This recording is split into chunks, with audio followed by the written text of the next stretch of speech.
What's up, world? We're back for bench racing, and actually, I should say happy St. Paddy's Day, as you notice the green beverages. We interrupted our banging-ass St. Paddy's Day party just to bring you bench racing, and this is the Volume 1 reunion show. If you remember, and because you guys are awesome fans, I'm sure you do, Volume 1, we shot it in August, was the first ever bench racing we did. It's coming up on 1,000 views now, thank you very much. And it featured, to my right-hand side, car chief of the EHR Team 3 Red, Jason Hathaway, entry in the NASCAR. Hitting the entire series, Graham Annis. How many, this is your third appearance? Fourth appearance? Fourth appearance, he's a regular. On my left-hand side, I get messages every week. Like every time we put a bench racing episode up and people message and say like who they want to come back. People are always asking for more Instant Classic. Y'all wanted it, you got it, making his fifth? Fourth or fifth? You're a regular too. Yeah. One of the originals of bench racing to help get us where we are today. It is none other than the Instant Classic Andy Kamrath, former Sunset Speedway limited late model contender, multi-time Sauble, or former Sunset Speedway limited late model contender, multi-time Sauble Speedway limited late model winner, and now a member of the mini stock division in Ontario. Don't worry, we're going to talk at great length about that. Andy Kamrath. I am your host, as always, Spencer Lewis. So we did something a little bit different this time. We figured that we would throw things to you, the fans, and ask what questions you guys wanted us to discuss, who you want mentioned, what you want to talk about, and the response was awesome. So, without further ado, I got my phone right here. That's it right there. That's the status. So, we're going to go right from the top. We're going to get into the mini stock thing, but not yet. Steve Trendle, my buddy out of the Canadian Vintage Modifieds, wants to know who you're watching in the Southern Super Late Model scene right now. I know you're a huge Cody Coughlin fan. He's moving on to the NASCAR ranks. So let's discuss the Southern Super Late Model scene right now. I mean, it's a good time to be a fan in the Deep South, the Southeastern region. Who are you keeping an eye on down there right now, considering this is Rattler 250 weekend? Being Rattler 250 weekend, you got it. Augie Grill, you know, kind of his not home track, but home area. Bubba, we had a good time with Bubba down south. Shout out to Bubba Pollard. Got to keep an eye on him. You know, that Daniel Hemrick, he's pretty good too. Daniel Hemrick is a stud. He's got so much talent. It's unreal. I think that dude in 2 months this season has already driven about 4 or 5 different race cars. Like it's wild. One past 2 races he's been in. Yeah, he's swept the past series so far, the past South series. I think their next show is at Dillon or I think Hickory? it's Dillon, I think. Dillon and Hickory. So, I mean, Hemrick's going to have a huge year. I mean, we don't get to really talk about the Southern scene as much. I mean, we focus more on Ontario stuff, but Daniel Hemrick is going to have a huge season in 2014. You can feel it. You know that. Who's your biggest, who's going to be the breakout star of 2014 in the States? In the States? Breakout star, you got to think Spencer Davis. He's off to a good start with New Smyrna. Harrison Burton, he had another good start at New Smyrna. You know, there's a lot of guys there. You can't really say a breakout start, a breakout year. There's so many guys there that are just good. They're established. They've been doing it for years now, and you know, those are the 2 guys that I could really think of. What do you say, breakout star in the South? I'm kind of leaning towards Garrett Jones. Garrett Jones has surprised the hell out of me the last couple of months. When I was down in New Smyrna, that kid it's got phenomenal talent. Like he can build that car like no other. And I think he's gonna be one to look out for. Like he's young, he's still learning, but like, he's not afraid of it. A little known fact is that Garrett Jones was he was at one time a world ranked karter, member of Team USA, and was also a Dale Junior Motorsports development driver. So I mean, I thought so. Those credentials are unrivaled. I think he's going to have a huge season. Very good picks. So Steve Trendle, you wanted to know all about who Andy Kamrath is watching in the Deep South. We got you covered. We're going to scroll down the list now. Joel Michael, all the way. Joel Michael is his Facebook name. It's actually Joel Clancy. All the way from England, wanted to know, with the current format at Sunset, especially the 100-lap feature on opening night for the limited late models at Sunset Speedway, do the extended distance races sort of invite more carnage than we may have seen in years past? The thing is, you get maybe a little bit more carnage. The 30-lap format, if you're starting at the back, you got to get to the front. You know, it's not, okay, I can wait till lap 50 and go and pull the trigger. Maybe you're not going to see so much, but I've strapped my helmet on. Every other race car driver out there straps his helmet on, says we're going to wait till lap 50, and it ain't going to happen. You're going to have carnage on the first night. I think the 100 lapper is going to be a lot of carnage. I think it's going to be more equipment. We're not just doing 30 laps, we're doing 100 laps. We're talking brake pads, we're talking motors, everything, bodies, tires. It's a lot more racing, but I think it's a good format. 100 lap invitational at the beginning of the year has never been done before. Not in Ontario, at least. You look at marquee events like Thompson Speedway's Icebreaker. They've always opened up their season with a big invitational. Ontario hasn't done it before. Are we going to see guys maybe a little gun shy, a little apprehensive, considering you got guys that are coming out with brand new race cars starting out the year with a 100 lap feature? Are we going to see a couple guys hang back? Are we going to see that sort of crazy, super aggressive style that Sunset Speedway seems to bring out in drivers? It's gonna be hard to say what we're gonna see. Like, it is kind of scary seeing a 100 lapper right off the bat, because people worked all winter getting their cars prepared for the full season. They don't want to see a wreck opening night, especially being a 100 lapper. Like Andy said, there could be some carnage or there could not be. Like, we've seen these long, extra distance races go green flag to checker flag without a single caution, or we've seen them have 15 cautions. Like, it can go either way. Like, I know some guys are excited for it because they want to get the first race out of the way. They've been a long winter, especially this winter. It's been the coldest one we've had ever, as far as I can remember, anyways. Absolutely. So people are pretty anxious to get out there. They don't care what race it is, how long it is. They just want to get on the track. How many cars do we think we're going to have how many cars is Sunset Speedway going to have for the 100 lap Spring Derby coming up in a couple of weeks' time? 29. 29. What do you think? I think we're gonna be hitting over 30. Over 30. So there's your reason right there. Big numbers. If these dudes think we're going to get that many cars, y'all should definitely come out. If you don't know the date, it's www.sunsetspeedway.ca. Check out the schedule. Make sure you're there for the Great Lakes Concrete Spring Derby. Shout out to Nick Getz for providing sponsorship there. Moving down the line, Dale Shaw, friend of the show, and I promise fans, that's another driver that I get so many requests. People want to get Dale Shaw on the show. I promise you in 2014, we will get Dale Shaw on the show. Matter of fact, tweet me at @SpencerLewis and let me know who you want to pair Dale Shaw with, and we'll set that up. We'll make that happen. But Dale Shaw wanted to know we want to know your opinions on the difference between the pro late model and the limited late model division, especially with all the rules changes that have happened the last couple of years. It seems like it's getting closer and closer. And which class you think will survive the next few seasons, for next 5 years, 5-year window? So first of all, differences. I mean, we're seeing this gap get closer and closer together with each passing season, it seems. Yeah, they're getting closer and closer. I'm seeing this whole 602, 604, 603 built motor thing. I think my honest opinion, I think you're going to see the 603 kind of disappear, because Kamrath ain't running it, or it is running, but it's not the 603 ACT rules. I don't think 602 should be allowed in it. I think if you're going to run a pro late model, you run a coilover car and you run 604s. But saying that, with the dwindling car counts, they got to do something to bring the two of them together. Is there really any big advantage from coilover to a big spring? No. Graham knows just as well as I do, with bump stops, it's a lot easier. If you ain't got the equipment, it's a lot easier to do it on a big spring car. And which one's going to outlast it? I don't think it's going to be a fact of which one's going to outlast it. I think it's going to be just the taking of the two classes and putting them together. Now, whether or not they stick with this weight rule of huge 602s to 604s, or they go to 10-inch rims, like little clutches, I think it's all going to be just completely putting the two classes together, and let's see how it plays out. Let me ask you right now then, how many years until we're left with just one class instead of the two? I think if everybody gets smart, is 5 years too short of a window? No, I think they need to get smart and make it one class. Let's not do Delaware and Flamboro's doing their own thing, which I think it's great that them two tracks are working together. I think that is awesome, because they really are the only two tracks left doing the pro late model deal. Sauble and Sunset are working together, but let's take those 4 tracks and let's do something with them. If you got to stick with the 602s, let's stick with the 602s. I think the weight break, it's got to be. They got to figure it out a little bit more, because it don't work at Sunset. Obviously don't work at Peterborough. Every pro late model guy is looking for a 602 at them tracks just because of the tire wear.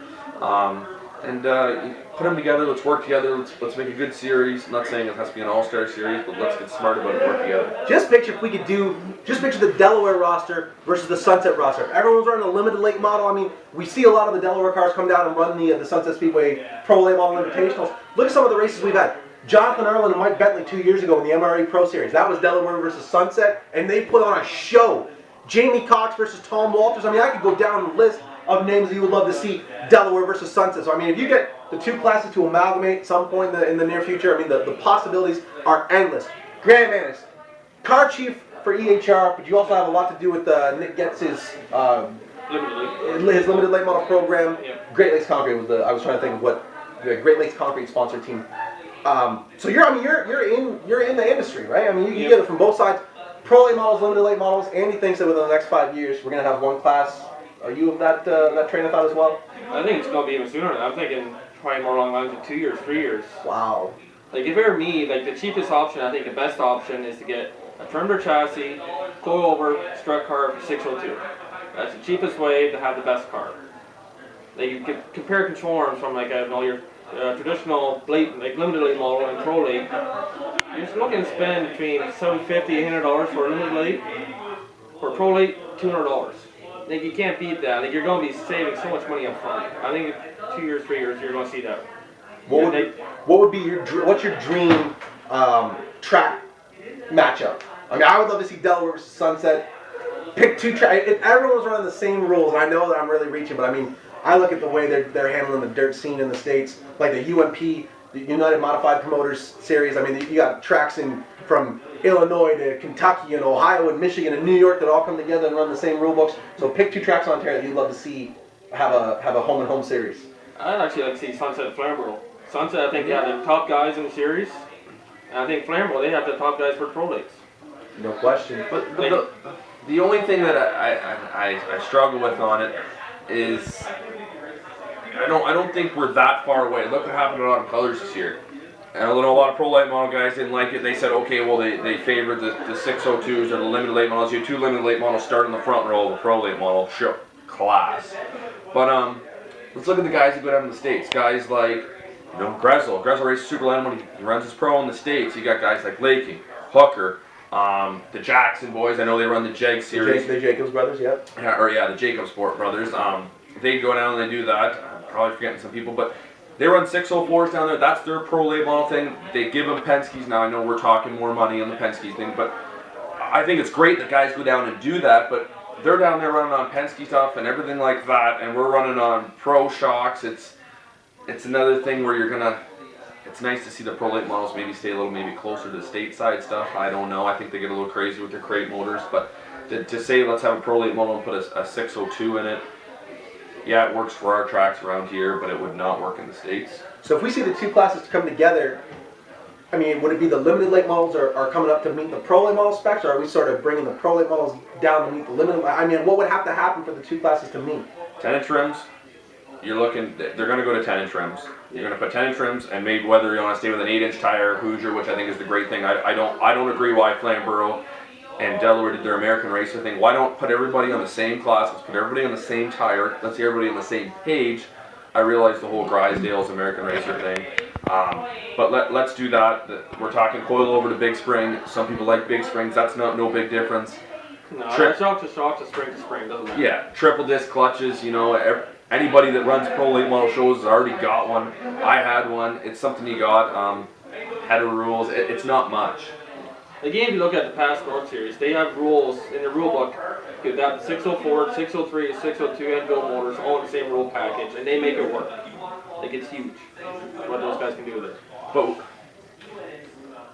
if you were to take Sunset, and if you were going to Sunset and they said, you can have a 604, a belt motor, or a 602, but you all got to weigh 2,800 pounds, what would you have in the car? I would have a 604. You put a 6? I put a 602. Just because it's Sunset, I like the track that's newer. 75 lapper? If we're going like Peterborough or Flamborough, I'd take 602. Yeah, when you look at tire wear at Sunset, it's not really an issue. No, it's not an issue, but it's getting up off the corner, getting the power down. No, I know how you feel, like having the big dirty built motor that you had last year. Like, hated it. But no, you gotta look at 604. This dude was mad every afternoon. He hated that motor. 604, it's not quite what a built motor is. It's in between, right? Which I think is the ideal situation, ideal setup for what you need for Sunset. My built motor, they had a little bit more. You got to take away that, like Tom Walters and Mike Bentley, when they won the Pro Late Model shows at Sunset, their cars are already set up for Sunset, right? They knew how to get around that track. Their cars are already there. You got guys that are coming from Delaware, Flamborough that have these 604s. They are only given like 2 practice sessions to make their cars work. That's not a lot of time. What about Peterborough though? That's a whole nother animal. Yeah, like I said, that's a whole nother animal there. 2 big spring cars.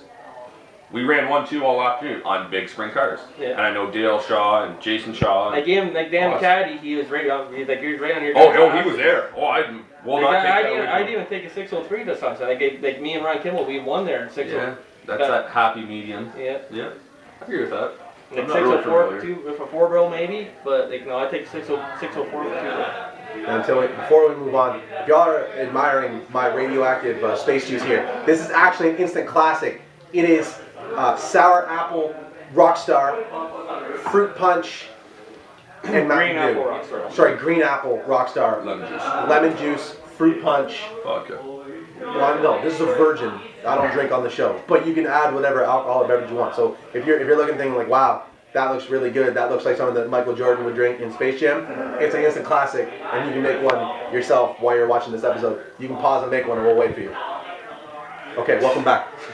So moving on to our next question. Thank you for Dale Shaw for that one. Now, Russ Aiken wants to know that if Sunset was not in operation, where would you be racing?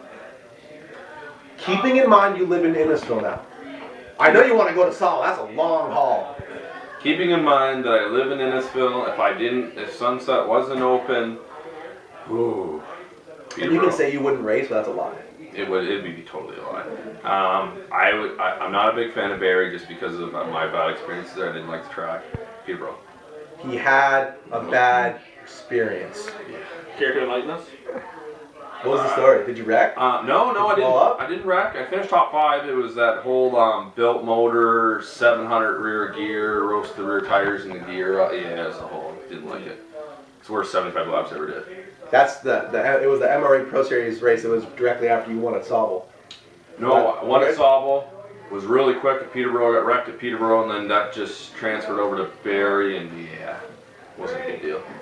You're not a racer, but I mean you're a hired hand, and a lot of teams want your help. I mean you could help a team really any track in the province if you wanted. If Sunset's not in operation, what speedway would you like to take your talents to? What speedway can you set up a car and go to the front at? And don't say everywhere. No. I'll hate you. I like Barrie. I never actually worked on a weekly division at Barrie before. I know. So just to get it off your bucket list? Yeah. Maybe in Flamborough. Like, I worked at a weekly car at Delaware, Peterborough, and Kawartha, and Sauble. Yep. To be honest, I've never been to Varney, so maybe I'd like to go there. But I know they're not in. Okay. Varney's a cool track. They need to, if Varney's watching, you guys need to bring the old Varney burger back. Because the new Varney burger does not. That was a good burger. The old version. The old burger. The new one is not so much. The old version of the Varney burger you need to bring back. I like to go to Barrie. Barrie? Yeah. I'm going to Barrie this year. I might be a little soft car for it this year. We got this past year the Canadian Tire Series. We got a second win there. Maybe I have something to do with it, but I don't know what you guys have against it. But I like Barrie. I don't have anything against Barrie. I love every speedway in the province equally. That's true. I don't think I'm going to Barrie at any point this year. They can still schedule me. Y'all can schedule me. Hit me up on Twitter at @InSpencerLewis if you want to schedule me to come announce at Barrie. I will happily fit that into my schedule. Moving along, so thank you, Russ Aiken, for that one. This is a new format. We might try this again because I think we got a lot of really good feedback here. Now, moving on, Donovan Price, who just joined the mini stock ranks. He's your mini stock brethren now. He wants to know what division you think is growing the fastest and why. So let's look back. In the last 5 years, what division is growing the fastest? I'm going to chime in on this when you guys are done because I think there's a clear-cut answer here. But what's the fastest division? I think it's done ups and downs. I think look at the late model division. I wouldn't say it's grown. It's shifted. Wins from track to track. Mini stocks have grown huge. I know Sauble used to not even have a mini stock division, and they went way up. They're back down, and they're back up in mini stocks. Look how many mini stocks are at Sunset every weekend. Where they have 40. Well over 30, 35 and change. They have 40 registered this year. I think what's hurting the limited late model.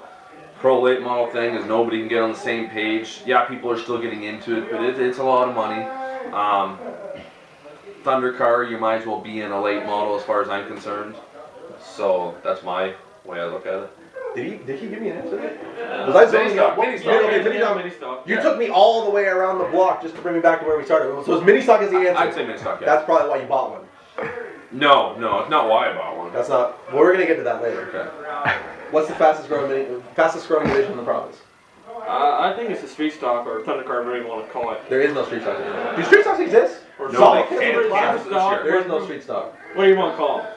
Super stock. Well, I'm thunder just car? saying, when you mess up words, I'm the one that gets. I get angry messages, so I'm letting you know that Wasn't it's not the it? street Wasn't it stock. pro stock in Thunder Car? Saab used to call them pro stocks. Okay, every track has a different name, but I'm talking about the thunder car division. Thundercar division, Yeah. super stock, super street stock. Whatever you call it. you guys want to call it.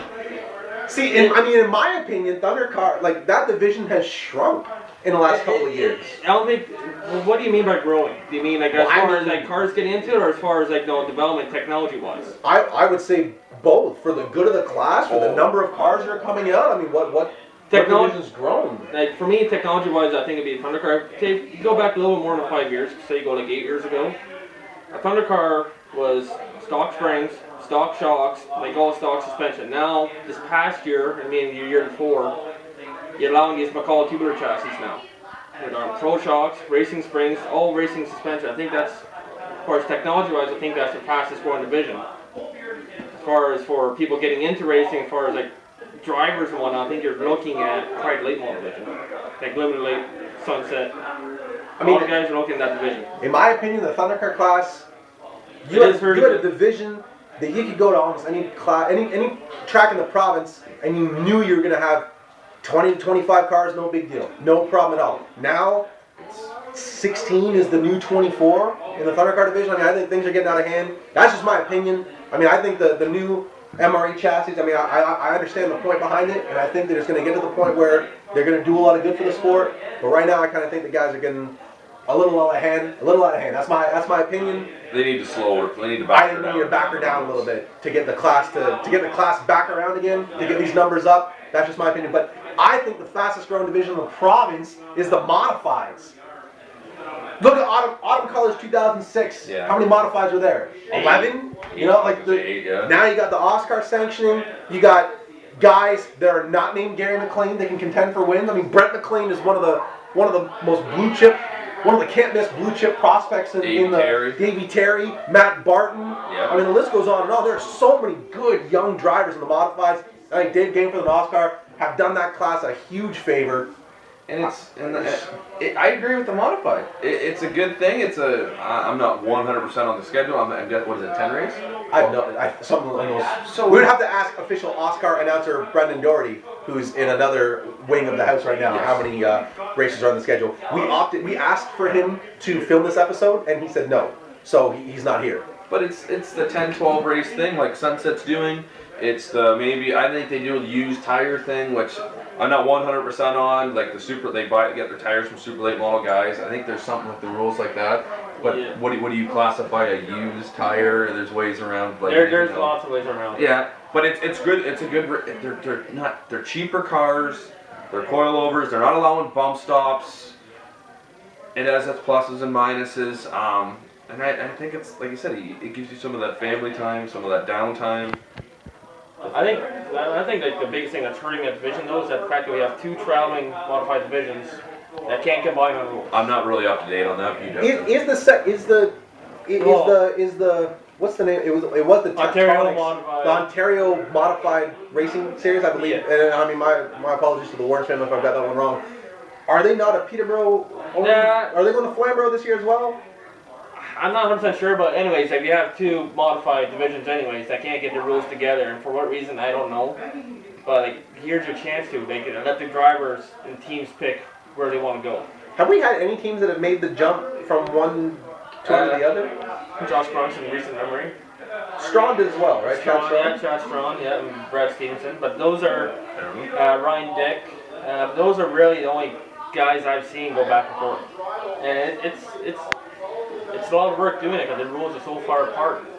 That's the story of the province right now. Right? I mean, with every division, I think the mini stocks is the only class where you can take a car clear across the province and not really have to change a thing. Yes and no. Like, I'm more to that. Yeah. I mean, but like, who do you blame on that though? Do you blame the drivers or do you blame promoters? I don't think you really blame promoters too much because they're agreeing that they're trying to giving keep the drivers what they happy. want. Yeah, I think you gotta blame the drivers more. Like, tell them to be less greedy, or tell the promoters to stand up saying, hey, no, we're not getting that. That's like the whole Thunder car thing. That's like That's one thing that it's got to say no on. We know we're not giving you this. We're not giving you this because you know what? You might as well go buy a limited light model. Yeah. I mean, when you look at guys like Todd Davenport, you know, that don't want to run a full season anymore because it's getting too crazy and they're backing down. Like Mark Adams, you know, was one of the best Sunset Speedway Thundercar drivers ever. You know, not racing anymore. It got too crazy for him. I mean, I could go down the list of guys that have gotten out of the sport, and it's a shame. And it's because the Thundercar division started. It's over. It's getting the evolution of it's growing too much. It's not so much. Hey, let's take a car. Let's learn how to half-ass set it up in our backyard. Yeah. It's getting, hey, now we got to do roll centers. Now we got to do caster camber. We got to do all this stuff's very crucial. Yeah, you got to be like a professional team though. Exactly. You got to know what you're doing. You got to maybe take it to a guy that knows how to set them up. You know. So I would say that their reach has surpassed their grasp. Where can you do it? Absolutely. Should you do it? Probably not. Next question. If you could have one chassis builder in North America, and Lord knows there's a lot of them, build you a car, who would it be and why? What car are we talking? Any division? Let's just say late model. Let's say late model. Say the premier division of the province. Any car builder in North America, you want to build a car for you. Who's it going to be and why? If I was to do a pro late model, it'd be a guard car. A Grand American race chassis. It would 100% be a Grand American car. They are beautiful in their simplicity. And that's the thing that draws me towards them. And their cost is attractive too. You can buy a roller for like 10 grand, you know. They're cost effective. They're they don't have trick spindles. You go look at the spindles in the car, they're equal heights on both sides. It's simply the best. Their whole simple attitude about it. It's a lot of things if I had an issue, I could call Grand American, I could call Augie and say, hey, listen, this is what's going on. And he could say, well, you know, every car is built the same. It's not, you know, everything's a little bit different. He could tell you exactly what to do. If I wanted to get down semi-shocks, here you go. Here's what the car should be at for ride height. Semi-shocks, like, you know, Bentley did that when he went down to the States.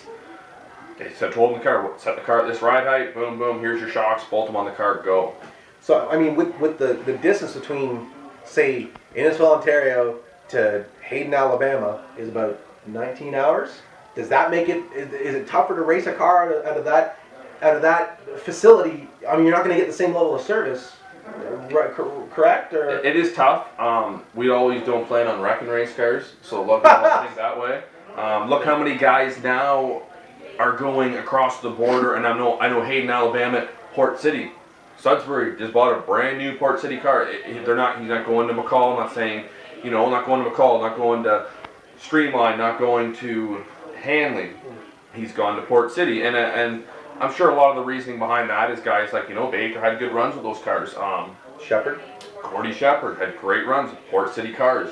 George Wilson, that super late model, that is one of the nicest super late models I've seen. Keep in mind though, Sudbury is also getting help from Dan McCaddy. Dan McCaddy kind of steered them that direction going to Port City because Junior Hanley does have a lot of ties towards Port City. Absolutely, and I'm not saying pricing what I'm gonna put my honest opinion out there. I think pricing is cheaper down in the States, like a Gart car. That's a fact. I mean, it is, right? You're not spending $50,000 for a turnkey limited late model. You're going across the states and spending $25,000 on a car and putting your powertrain in it, and maybe obviously there's a little more technology down there because us Canadian, there's no Canadian chassis manufacturer here that goes down to the States and really, let's say, cleans up or wins a lot.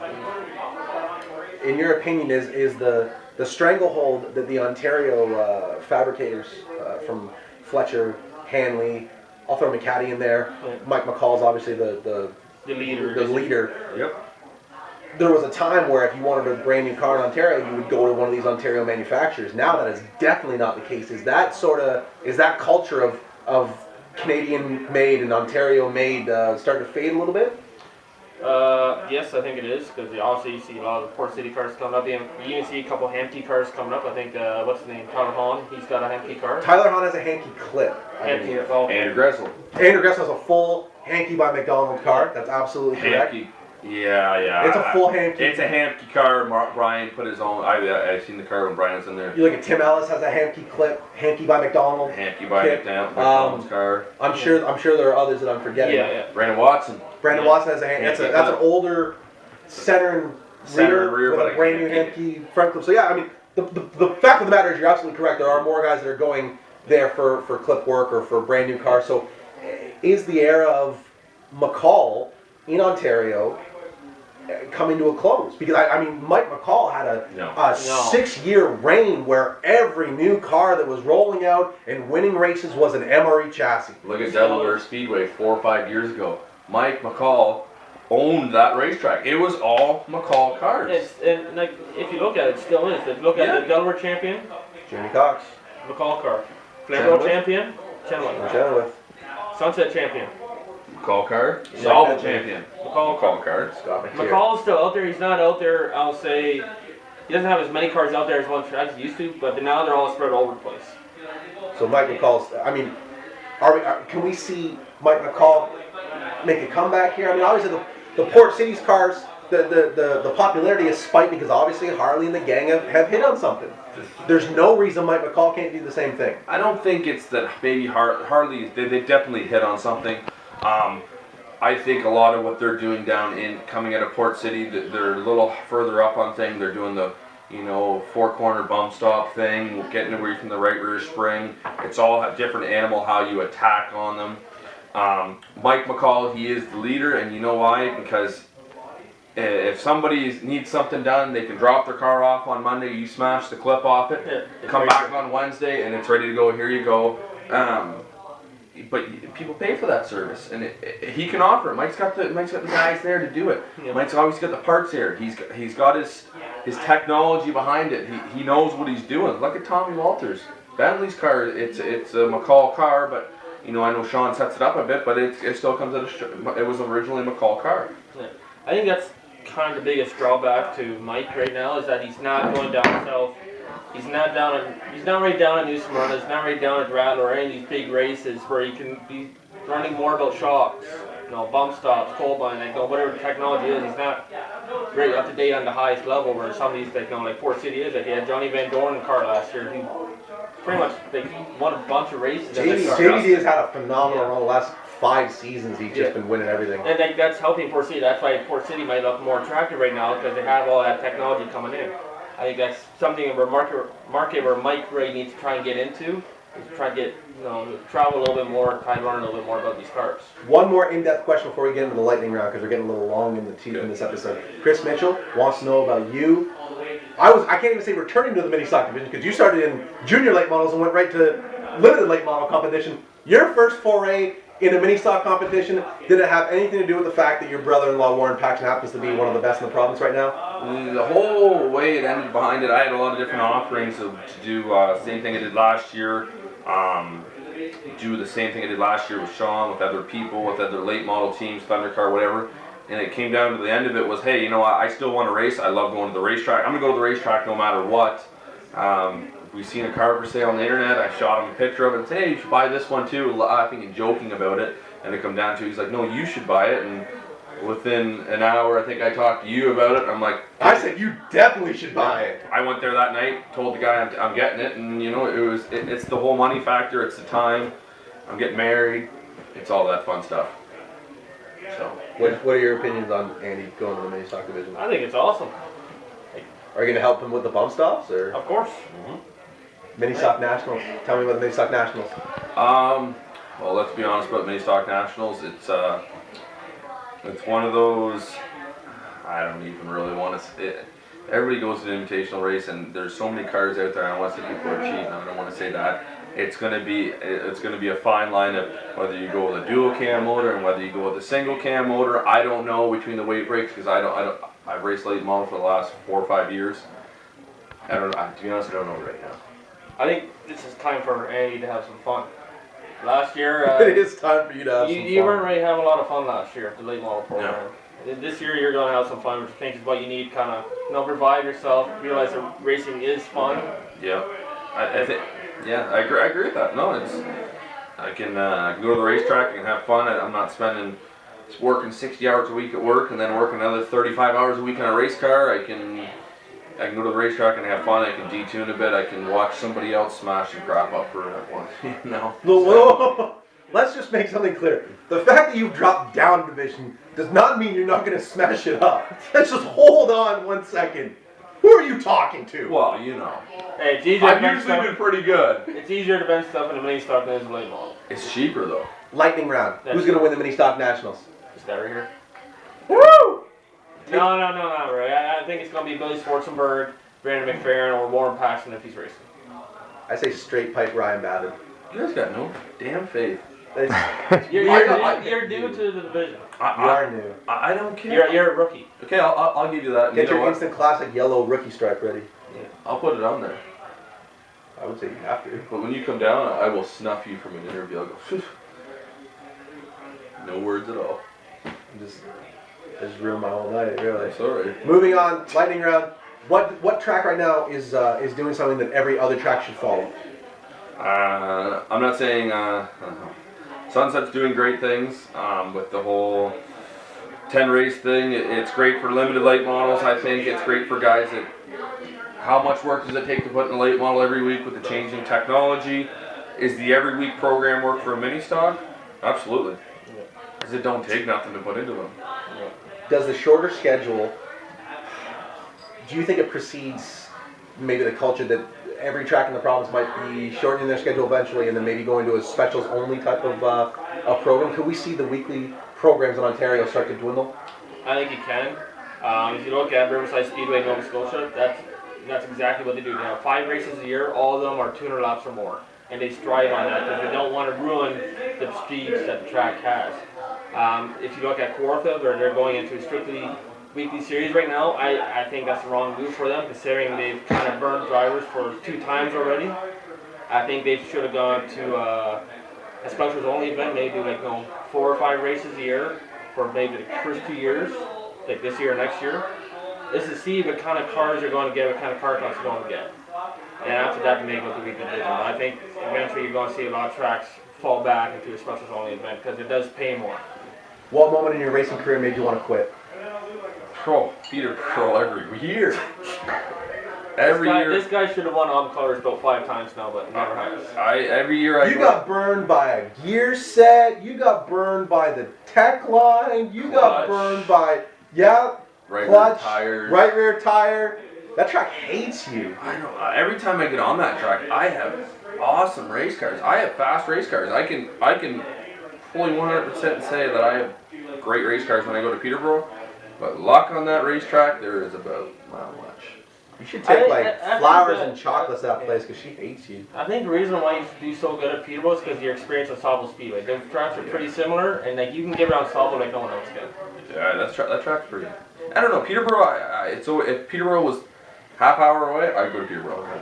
Love that racetrack. So I'm scrolling down through the rest of these questions. If you had the means to start up a super late model team and take one driver and race full time in the States, A, what tour would it be? And B, what driver would it be? We're talking Lotto Max, you're paying the full way.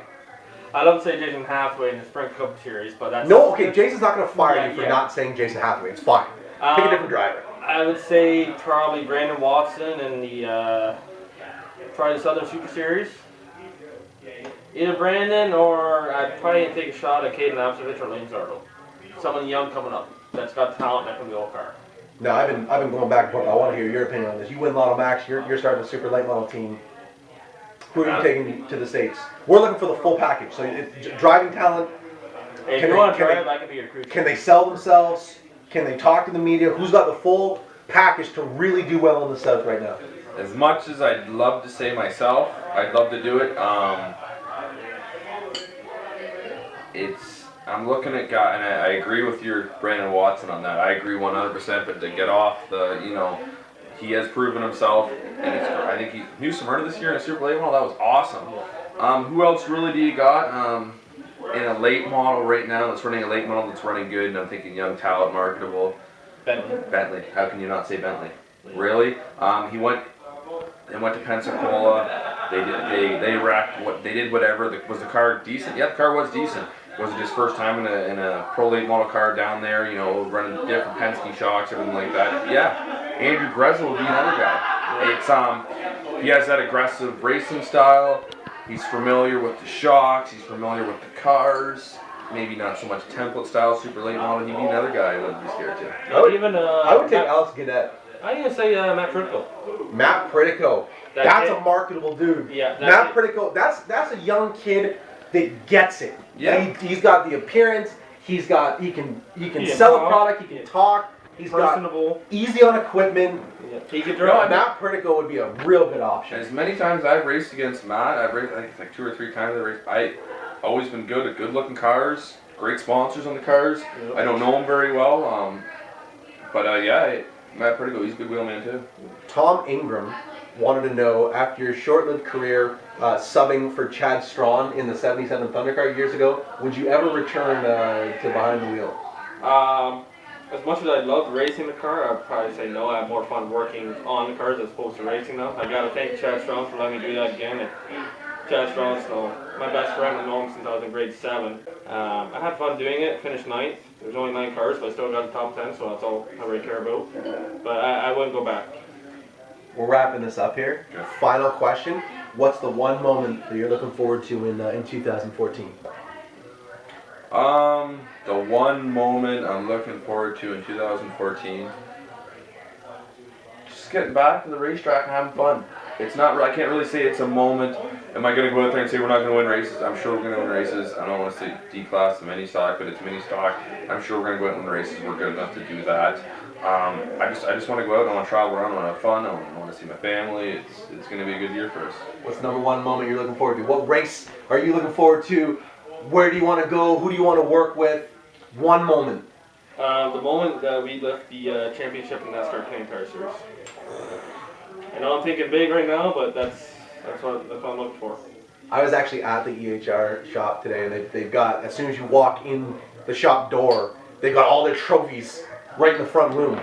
So that's like a motivator right there. You go to work and you're like, yeah, let's get some more of these. Like we proved ourselves last year that we're a winning team. This year we got to prove ourselves that we're a championship team. We were close last year. Obviously we got a little screwed up at Mossboard Road Course. That kind of set us back a little bit. But this year, like, no, we're going to be swinging right from the first green flag right to the check flag at the last race. I There have you go. to say, no, I did see a big up. Jason was, not saying Jason isn't good, but EHR did some good things this year. I was like, I think holy- Hathaway just upped the aggression. No, that was last awesome. year. Everyone, That was the difference maker. everyone on the team stepped up their program. Like, Gary Mead, who's our full-time employee at the shop and works on these cars every week, he stepped up his program. Donnie Brock, Derek Stone, myself, Jason, I'm sorry for people I'm forgetting, but everyone stepped up their program. We got new guys on this team this year that are I believe they're gonna put us above where we were last year. Like, we got Jeff Thomas on the team this year from Team 47, and we signed on Graham Flett, who's crew chief for Kelly Balsa. Man, we got him on this year. I think. Really? Yeah. I didn't know that one. This is a show breaker right now. No one else knows this. Yeah, one question that we didn't get to is someone asked who we thought was going to win the Rookie of the Year in the Oscar Tour, and it's going to be Kelly Balson. That's I was scrolling through. That was one question. Kelly Balson, I would say, is my early favorite for I can only think of 2 people. locking up the Rookie of the Year title. So that'll do it for the first ever fan-driven episode. Happy St. Patrick's Day. What's your Twitter handle? Andy Kamrath 35. GTA Racing 77. I once asked Andrew Gressel, what's your Twitter handle? And he didn't really understand the question, and he looked at me and he said, everything. So that was probably that was my favorite Twitter-related answer ever. I'm at It's Spencer Lewis, and I got to shout out our sponsors for this episode. Shout out to Fast Eddie Race, where you're going to hear some real cool news involving Fast Eddie and bench racing Big things going on in the very near future. I'm really excited. Shout out to CB Services of Bolton. Chris, thanks for coming through and filming this episode. His first time behind the camera. I'm sure he did an awesome job. And shout out to my man out of Brandon's Landscapes. Brandon's Landscapes is going to be one of our sponsors for 2014. If you need snow removal, if you need your lawn cut, what other services do you provide? We do it all. They do it all. We're gonna have Athletes all. everything. With a smile. They'll paint your back porch. I'll drop their phone number in the YouTube comment section. Make sure you call them. So Brandon's Landscapes, CB Services of Bolton, Fast Eddie Raceware, GT Racing. Everybody come on board and support bench racing. We're in season number 2 now of bench racing because we've come all the way back around. This is this episode 1 reunion show, and we'll definitely have these 2 guys on in the future. Tweet me and let me know who else you want to have on bench racing. Let me know what questions you want to ask them. We got a lot of stuff in the future coming up, and thank you for the support. Keep watching. We're going to get back to the St. Paddy's Day party now. Have a great weekend, guys, and we'll see you in the next episode.